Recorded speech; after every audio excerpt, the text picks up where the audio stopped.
La plupart des services sont en anglais. Donc si tu ne parles pas anglais, on va dire t'es mort. Sans être bilingue, ça sera assez difficile. Donc du coup, pour moi, c'est un nouveau challenge, un nouveau défi. La communauté s'agrandit. C'est une nécessité d'ouvrir des postes pour typiquement francophones. Et surtout qu'il y a des francophones qui arrivent tous les jours maintenant. Les débuts sont difficiles. Il faudrait qu'on se mette ça dans la tête, que tous les nouveaux arrivants ne se disent pas qu'ils sont arrivés ici, voilà, on va leur servir du pain, de la viande sur la table. Non, ce n'est pas le cas. C'est très difficile. Il faut être fort mentalement, moi, c'est la première des choses. Et financièrement aussi.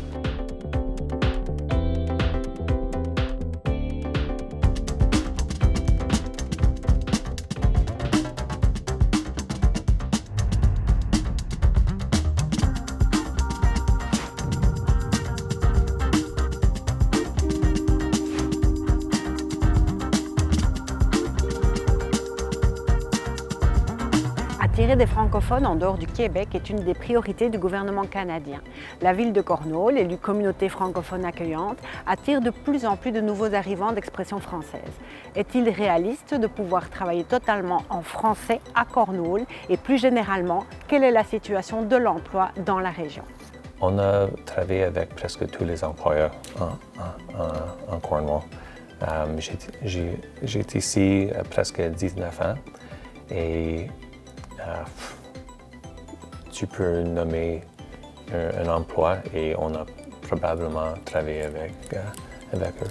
Les positions qu'on a ici, c'est plusieurs fois c'est dans la fabrication et en logistique et construction des personnes qui sont temporaires en emploi. Mais pour plusieurs fois, for the most part, c'est the positions they go into full-time. Les autres positions qu'on a qui sont en français, c'est les positions qu'on offre en le bureau pour customer service et pour la finance et choses comme ça. Nous sommes là depuis 1 mois. Ce qui nous a donné envie d'arriver à Cornwall, déjà, c'était quand on faisait des recherches dans la ville où on va s'installer, c'était beaucoup plus le coût du logement.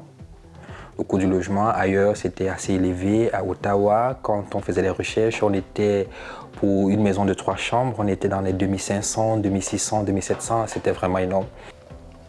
Ici, nous, on paye le loyer à 2100 $. Les services se font majoritairement en anglais, à 95%. C'est vrai que dans des services, il peut y avoir des gens qui parlent français, mais eux-mêmes, ils abordent d'abord en anglais.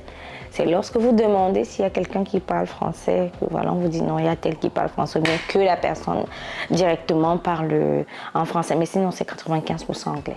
Donc du coup, on s'est dit pour un début, puisqu'on a décidé de tout recommencer, de tout abandonner du Cameroun pour arriver au Canada, recommencer, il est préférable d'aller d'abord dans une ville qui nous permettra d'abord de pouvoir tenir pendant les premières années et ensuite, quand on aura la stabilité, en ce moment, on pourra maintenant décider d'aller là où on veut. Il faut dire que dans le cadre du dossier, c'était moi le requérant principal. J'ai une profession qui est éligible pour être admissible à être résident permanent. Ça prend du temps parce que même si on emploie aujourd'hui, c'est difficile pour transférer à la client.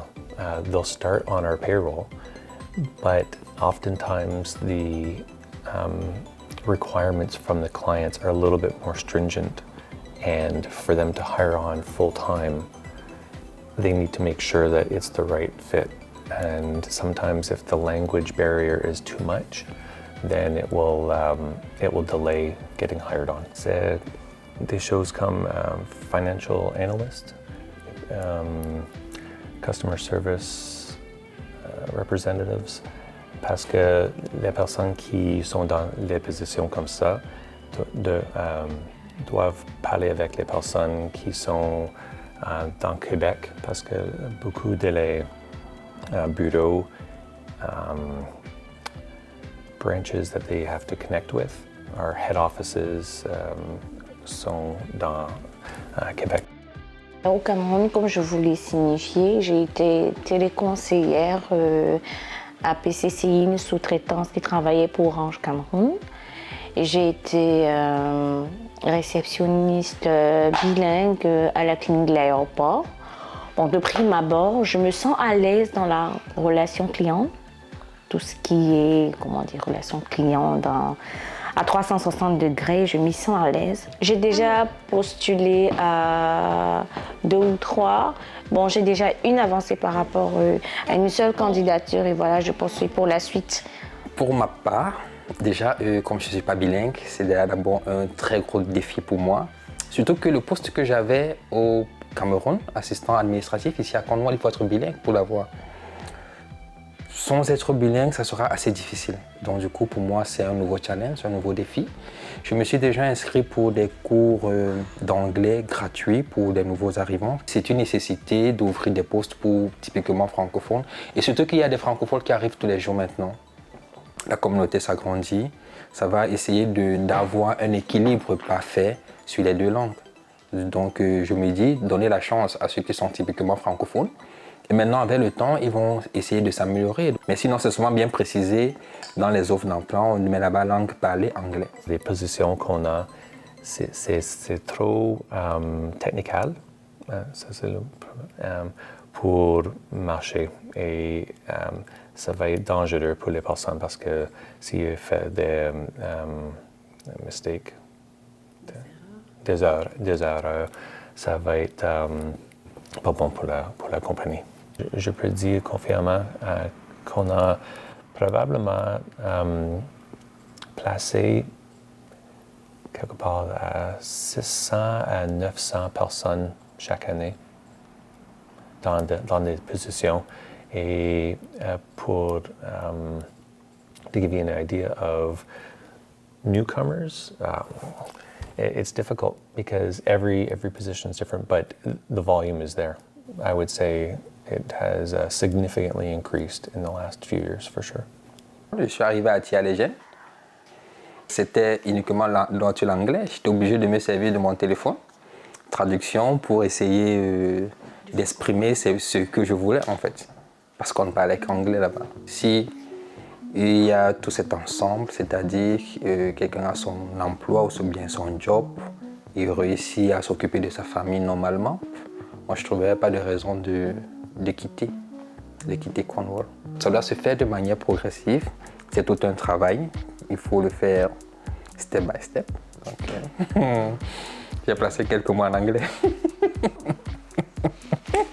Les débuts sont difficiles. Il faudrait qu'on se mette ça dans la tête, que tous les nouveaux arrivants ne se disent pas qu'ils sont arrivés ici, voilà, on va leur servir du pain, de la viande sur la table. Non, ce n'est pas le cas. C'est très difficile. Il faut être fort mentalement, moi, c'est la première des choses. Et financièrement aussi. Il faut avoir aussi une grande capacité d'adaptation. Parce qu'ici, il faut vite capter, en fait. Il faut vite être dans le jeu, dans le banc pour comprendre là où on va, où on est, comment on doit marcher pour mieux réussir. Mais la plupart des services, c'est en anglais. Donc, si tu ne parles pas anglais, on va dire, t'es mort.